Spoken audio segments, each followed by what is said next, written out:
একটা প্রশ্ন এসেছে, যাক অনেকদিন পর একটা প্রশ্ন আসলো, হ্যাঁ, যে হ্যাঁ ভোট দিবে না ভোট দিবে। আচ্ছা, সুবহানাল্লাহ। দেখেন, হ্যাঁ না দুইটা অপশন আছে কি নাই? অপশন যখন দুইটা আছে, এখন সবাই তো বলছে, সরকারও চাচ্ছে হাতে ভোট দেওয়া হোক, হাতে ভোট দিলে দেশের ফায়দা হবে, নাতে ভোট দিলে দেশের উন্নতি বাধাগ্রস্ত হবে। সরকারও বলছে হাতে দিলে দেওয়া উচিত, উৎসাহ দিচ্ছে। অনেক দলকে দিয়ে বলানো হচ্ছে, বা অনেক দল নিজেরাও স্বতঃস্ফূর্ত বলছে হাতে ভোট দেওয়া হোক। কিন্তু অপশন যখন দুইটা আছে, এর মানে নাতে ভোট দেওয়ার অধিকার আছে কি নাই? আছে, নাহলে তো আর দরকার নেই ভোটের।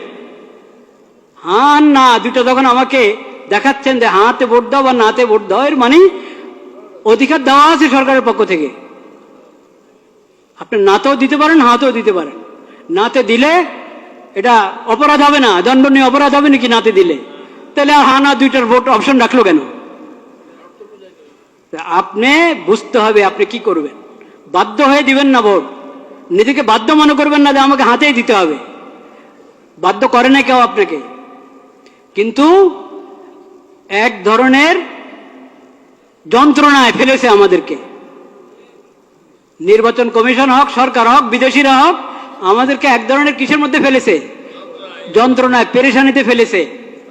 দেখেন, একটা প্রশ্ন, কথার কথা, একটা বোঝার জন্য একটা প্রশ্ন আপনি করলেন, ঢাকা এটা কি বাংলাদেশের রাজধানী না ইন্ডিয়ার রাজধানী? টিক চিহ্ন দিবেন, আপনি হ্যাঁ বা না বলবেন। কি বলবেন? হ্যাঁ। ঠিক আছে, বাংলাদেশ ইন্ডিয়ার রাজধানী, হ্যাঁ বা না, কি বলবেন? না। এখন আপনাকে প্রশ্ন করে, ঢাকা দিল্লি এটা বাংলাদেশের রাজধানী না, কি বলবেন? ঢাকা এবং দিল্লি বাংলাদেশের রাজধানী, দিল্লি এবং ঢাকা ইন্ডিয়ার রাজধানী, কি বলবেন আপনি কোন? তো এখানে যে এরকম করে রেখেছে 5-6টা জিনিস, আপনি হ্যাঁ বললে সবগুলোকে হ্যাঁ বলবেন, না বললে সবগুলোকে কি বলবেন? কেন অপশন নাই কেন? 5 টাকায় আলাদা আলাদা ভোট নেন। আপনাদের কি সিলের টান পড়ছে না কালি কাগজ না কিসের টান পড়লো? 6টা জিনিসের উপর একসাথে বললে হ্যাঁ, আর না বললে 6টার উপরে কটা, মোট কটা? 5টা, 8টা। আচ্ছা যাই হোক, যে কটার উপরেই সবগুলোর উপর হ্যাঁ বললে সবগুলোর উপরে হ্যাঁ, না বললে সবগুলোর উপরে কি না? কেন আলাদা আলাদা করে বলেন না কেন? এখন তো মানুষকে মুসিবতে ফেললেন। সে আপনার 4 কথা বা 5 কথা বা যত কথাই আছে, কথার কোনোটার সাথে একমত, কোনোটার সাথে কিনা একমত না। আলাদা আলাদা থাকলে সে আলাদা আলাদা উত্তর দিত, একটাতে দিত হ্যাঁ, একটাতে দিত না। এখন আপনি তাকে বাধ্য করলেন, হ্যাঁ বললে সবগুলোর উপরে বলো, না বললে সবগুলোর উপরে বলো। আমি তো সবগুলোর উপরে হ্যাঁ বলতে পারছি না, আমি তো সবগুলোর উপরে নাও বলতে পারছি না। কেন আমাকে বাধ্য করা হলো?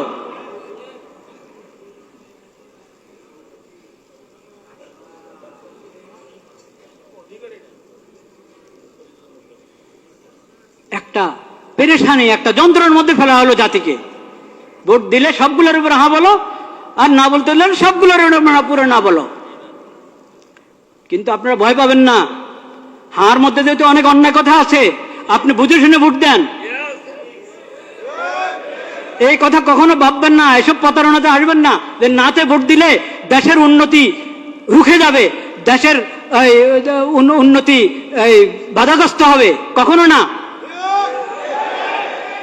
দেশের কিসমত যদি ভালো হয়, জনগণের কিসমত যদি ভালো হয়, শাসকদের যদি নিয়ত ভালো হয়, তাহলে না ভোট, সবাই নার মধ্যে ভোট দিলেও দেশের উন্নতি চলতে থাকবে ইনশাআল্লাহ। আর যদি নিয়ত ভালো না থাকে, কিসমতও ভালো না, নিয়তও ভালো না, এমন যদি হয়, তো সবাই হাতে ভোট দাও, কাজ হবে না, কাজ হবে না।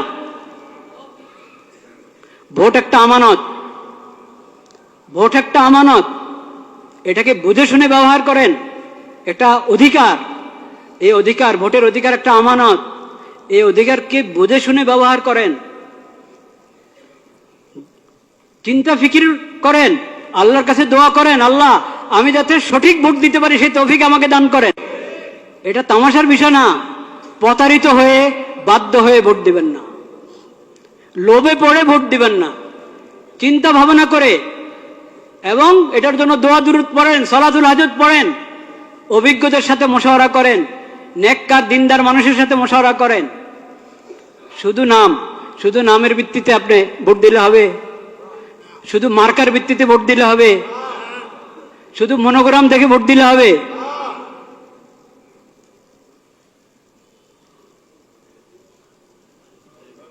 এটা হবে না। চিন্তা ভাবনা করতে হবে। শুধু নাম দিয়ে প্রতারিত হবেন না। ইসলামের নাম ব্যবহার করা হচ্ছে, অনেক দলে ইসলামের নাম ব্যবহার করেছে। তারপর এখন আপনি বলবেন ইসলাম, যেহেতু ওনারা ইসলামের নাম নিয়ে রাজনীতি করছে, ইসলামের নাম নিয়ে ভোটে দাঁড়িয়েছে, নির্বাচন করছে, তাহলে চোখ বন্ধ করে ওদেরকে ভোট দাও। এই কথা বলার সুযোগ নাই, এই কথা বলার সুযোগ নাই। কারণ ইসলামের নাম ব্যবহার করছি আমি, আমার দলের মধ্যে ইসলামের নাম আছে, কিন্তু ইসলাম আসলে কি আমি ইসলাম বাস্তবায়ন করার জন্য মানুষের প্রতিনিধি হতে যাচ্ছি? ভোট যে মানুষের কাছে চাচ্ছি ইসলামের প্রতিনিধিত্ব করার জন্য সংসদে গিয়ে, সেটা আমি আমার নিয়ত আছে কিনা, বা আমি পারবো কিনা, বা আমি দল হিসাবে ইসলামের সঠিক ব্যাখ্যা গ্রহণ করি কিনা, ও সবকিছু দেখার আছে। একটা ইসলামী দল তার ইশতেহার পড়ে দেখেন, সেকুলার দলের ইশতেহার যেমন হয় ওই দলের ইশতেহারও তেমন। ওই ইশতেহার তো বড় কিছু না, আসলে ইশতেহার তো আসলে বড় কিছু না যে শুধু ইশতেহার দেখেই কাউকে ভোট দেওয়া যায়। কিন্তু তারপরেও এটার কিছু না কিছু মূল্য তো আছে, নাহলে সবাই ইশতেহার ছাপে কেন? তো ইশতেহার, আমি ইসলামের কথা বলি কিন্তু আমার ইশতেহার পুরা একটা সেকুলার দলের ইশতেহার মতো মনে হবে আগাগোড়া পড়লে। তো এই জন্য আমি বলছি শুধু ইসলামের নাম, এই কারণে চোখ বন্ধ করে ভোট দিবেন না। আর দলের মধ্যে ইসলামের নাম নাই, শুধু এই কারণে তাকে বলবেন না যে এর ভোট দেওয়াই যাবে না। এখানে বিবেচনার অনেক কিছু আছে। এটা তো দুঃখের বিষয় যে আমরা, আমাদের কাছে ইসলামী খেলাফত ব্যবস্থা নাই। ইসলামী খেলাফত ব্যবস্থা কায়েম করার জন্য কেউ উঠে দাঁড়াচ্ছে না। এটা তো দুঃখের বিষয়, কষ্টের বিষয়। সেই কষ্ট তো আছে, সেই ব্যথা আছে, সেজন্য আমরা ব্যথিত। কিন্তু এখন যারা যারা এই মানবিক দেশ, নিরাপদ দেশ এবং মানবিক দেশ গড়ার জন্য যাচ্ছে, তারা মানবতা কি দিয়ে করবে, প্রতিষ্ঠা করবে? নিরাপত্তা কি দিয়ে বাস্তবায়ন করবে? মানবিক দেশ কিভাবে? মানবতা, কোন মানবতা? পশ্চিমাদের মানবতা না ইসলামী মানবতা? তো ইসলামের কথা, তো ইসলামী মানবতার কথা তো আপনি বলছেন না। ইসলামী মানবতার কথা বলছেন না। যে মানবতা ইসলাম এবং কোরআনের মাধ্যমে পাওয়া যায়, নবীজির সিরাতের মাধ্যমে পাওয়া যায়, সেটা তো আপনি বলছেন না। মানবিক বাংলাদেশ, নিরাপদ বাংলাদেশ, এটা যে কোনো সেকুলার দ্বারা বলতে পারে। এজন্য শুধু মনোগ্রামের মধ্যে কোনো আয়াত লেখা আছে, শুধু মার্কাটা আরো আকর্ষণীয়, দলের নামটা আকর্ষণীয়, এই কারণে প্রতারিত হয়ে, প্রভাবিত হয়ে ভোট অধিকার ব্যবহার করবেন না। ভোট অধিকার ব্যবহার করতে হলে আপনাকে অনেক চিন্তা ভাবনা করতে হবে, অনেক দোয়া করতে হবে আল্লাহ দরবারে, আল্লাহ আমাকে সঠিক ফয়সালা করার তৌফিক দান করো। আর বিশেষভাবে আমি আগেও বলেছি এই দোয়া করেন, এবং এখনো বলছি দোয়া করেন। সেই দোয়া হলো, আল্লাহ যার অন্তরে আপনার ভয় নাই, যাদের অন্তরে আপনার ভয় নাই, আখিরাতের হিসাব দেওয়ার চিন্তা নাই, আপনার মাখলুকের প্রতি যাদের অন্তরে দয়া মায়া নাই, আল্লাহ তাদের হাতে দেশের ক্ষমতা দিয়েন না। যাদের অন্তরে আপনার ভয় আছে, আখিরাতে আপনার সামনে দাঁড়ায় হিসাব দিতে হবে, এই ফিকির যাদের মাথায় আছে, এবং আপনার মাখলুকের প্রতি, আল্লাহর বন্দাদের প্রতি যার অন্তরে দয়া মায়া আছে, ইয়া আল্লাহ তাদের হাতে আপনি ক্ষমতা দেন। এই দোয়া করতে কোনো সমস্যা আছে? কোনো দলের নামে নিলাম না আমি, কারণ আমার আল্লাহ সবচেয়ে বেশি জানেন, বাস্তব কথা আল্লাহ জানেন কার হাতে ক্ষমতা গেলে তারা উম্মতের জন্য, আল্লাহর বান্দাদের জন্য, দেশের জন্য কল্যাণকামী হবে, এটা আল্লাহ সবচেয়ে কি জানেন, ভালো জানেন। আল্লাহর হাওলা করে দিলাম, আল্লাহ তাদের হাতে দেন যারা আখিরাতমুখী, আখিরাতের ফিকির আছে, আপনার ভয় আছে যাদের অন্তরে, আপনার মাখলুকের প্রতি যাদের অন্তরে দয়া মায়া আছে, তাদের হাতে ক্ষমতা দেন।